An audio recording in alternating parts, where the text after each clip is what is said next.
اس کا رابطہ؟ دیکھیں، پہلی تو بات یہ ہے کہ ان کو نہیں پتا کہ صوبہ بننے کا طریقہ کار کیا ہے۔ جس صوبے میں صوبہ بننا ہو، پہلے اس صوبے سے قرارداد پیش ہوتی ہے۔ کیا انہوں نے قرارداد پیش کی ہے؟ جبکہ حکومت پنجاب کی ان کی اپنی ہے، پی ٹی آئی کی ہے، پہلے تو قرارداد وہاں سے پیش ہوتی ہے، اور ہم نے اپنے دور میں قرارداد پیش کی تھی، منظور کرائی تھی۔ پھر اس کے بعد ہم نے قومی اسمبلی میں لے گئے، وہاں ہم نے قرارداد منظور کرائی۔ پھر ہم نے ایک کمیشن بنایا، اور آپ کو معلوم ہے کہ یہاں تاج لنگھا صاحب ہوتے تھے، بھٹو صاحب کے ساتھی تھے، اور ان کی اس خطے میں بہت خدمات تھی اور سرائکی وسیب کے لیے، اور ان کو میں نے اپنا مشیر رکھا، انفارمل غیر رسمی طور پر اس کو میں نے مشیر رکھا، ان کو میں نے اپنے گھر میں رکھا وزیر اعظم کے، اور ہم نے کمیشن بنایا سینیٹر فرت اللہ بابر کی سربراہی میں، اور انہوں نے کمیشن کا کام تھا کہ وہ تمام ادیبوں کو، جرنلسٹ کو، فائنینشیل وزٹس کو، سیاستدانوں کو، اور تمام جو سٹیک ہولڈرز تھے ان کے ساتھ انہوں نے رابطہ کیا، اور اس کمیشن کی رپورٹ جو تھی انہوں نے وہ پیش بھی کر دی۔ اور آج تک میں سمجھتا ہوں کہ آپ میڈیا کی ذمہ داری ہے کہ اس کمیشن کی رپورٹ آپ پڑھیں اور اس کو دیکھیں کہ اس کے اوپر بڑی محنت ہوئی تھی۔ اور پھر ہم نے یہ نہیں کہ کوئی قرارداد پاس کی تھی، یہ نہیں کہ کوئی ریزولوشن ہم نے پاس کیا تھا، یہ تو آپ کو صحیح بتاتے بھی نہیں ہیں۔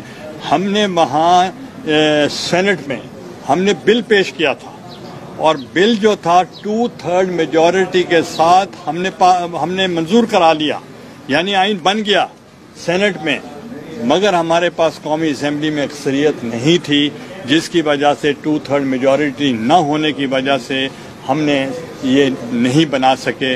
میں یہ پوچھنا چاہتا ہوں کہ مجھ سے قبل پہلے کسی حکومت نے جنوبی پنجاب کے سرائکی وسیب کی کبھی صوبہ بنانے کی بات کی؟ بلکہ جب قومی اسمبلی میں بل پیش ہوا تو یہاں کے جو اب قومی اسمبلی کے اراکین ہیں انہوں نے بھی ووٹ دیا مجھے، انہوں نے بھی مجھے سپورٹ کیا۔ تو اب وہ یہ کہتے ہیں کہ ہمارے پاس میجورٹی نہیں ہے۔ کیا کوئی مجھے ملنے آیا ان میں سے؟ کوئی کہنے آیا ہے کہ جناب ہماری حمایت کی جائے؟ تو یہ تو گورنمنٹ کی ذمہ داری ہوتی ہے کہ وہ اپوزیشن کے ساتھ رابطہ کرے، ان کے ساتھ اتفاق کرے۔ اور میرے دور میں آپ دیکھیں کہ ہمارے پاس صرف ایک ہی سینیٹر تھا، اور وہ تھی خالدہ محسن قریشی صاحبہ، اور اس کے باوجود بھی ہم نے پورے ملک سے 2/3 میجورٹی کے ساتھ ہم نے ووٹ لے کر وہ بل پاس کر لیا سینٹ سے۔ اچھا گیلانی صاحب، ماضی سال ختم ہونے والا جنوبی پنجاب کا بجٹ جنوبی پنجاب پر خرچ نہیں کیا گیا، حالانکہ وزیر اعلیٰ بھی اس خطے سے ہے۔ دیکھیں کیا جی وزیر خارجہ بھی نہیں گئے، کیا کہہ رہے ہیں؟ میرے سوال میں کہا وزیر خارجہ بھی اسی خطے سے ہیں کہہ رہے ہیں۔ دیکھیں مجھے خارجہ نے بھی شکوہ کیا وزیر اعلیٰ سے کہ آپ نے اس بجٹ، دیکھیں میرا یہ سروکار نہیں ہے میں کسی کی رائے پہ اعتراض کروں، میں اپنی رائے دے سکتا ہوں۔ میرے دور میں جو پبلک سیکٹر ڈیولپمنٹ پروگرام ہوتا ہے، تو اس کو ذرا وضاحت سے آپ میڈیا والے دیں گے۔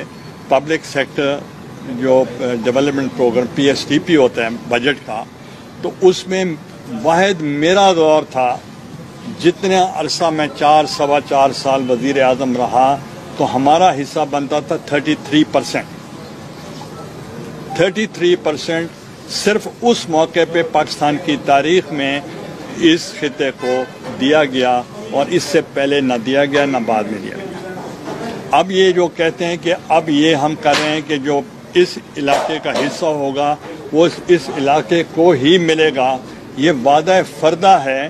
یہ کوئی پاس کی بات نہیں کر رہے کہ ہم نے جب سے پاور میں آئے ہیں ہم نے ان کو اپنا حصہ مکمل جنوبی پنجاب کو دیا ہے، وہ غلط بات ہے۔ یہاں سیکرٹریز نہیں بیٹھتے، یہاں لاہور میں بیٹھتے ہیں، تو اس کا مطلب یہ ہے کہ پھر یہاں وزیر اعظم کو لے کر آنا اور سیکریٹریٹ کا افتتاح کروانا وہ کیا تھا؟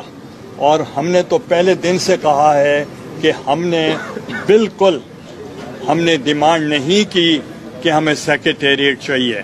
ہم نے ڈیمانڈ کی ہمیں صوبہ چاہیے، اور صوبے کا مطلب ہے کہ ہمیں اپنا وزیر اعلیٰ چاہیے، ہمیں اپنا اسپیکر چاہیے، ہمیں اپنا گورنر چاہیے، ہمیں اپنا چیف سیکرٹری چاہیے، ہمیں اپنا سیکریٹریٹ چاہیے، اور اس سے ہٹ کر اپنی ہائی کورٹ چاہیے، اور اپنا محتسب اعلیٰ چاہیے، اور سینٹ کی متناسب نمائندگی کے مطابق اس صوبے کا حق ہونا چاہیے۔ ہم نے تو یہ ڈیمانڈ کیا تھا جو سیکریٹریٹ ڈیمانڈ کرتے تھے، آج ان کو اگر گلا ہے تو اس کا جواب مجھے تو نہ لیں۔ مگر میں یہ سمجھتا ہوں کہ پاکستان پیپلز پارٹی نے ہمیشہ اس خطے یعنی جنوبی پنجاب اور پسماندہ علاقے کی خدمت کی ہے۔ انہوں نے صدر پاکستان بھی اس خطے کو دیا، وزیر اعظم بھی اس خطے کو دیا، 2 مرتبہ اسپیکر قومی اسمبلی بھی اس خطے کو دیا، وزیر خارجہ 2 مرتبہ اسی خطے کو دیا، گورنر بھی اس خطے سے لیتے رہے، اور وزیر اعلیٰ بھی اس خطے سے لیتے رہے، اور جو بھی امپورٹنٹ پوزیشنز تھیں، پوسٹ تھی، وہ اس خطے کو ملتی رہیں۔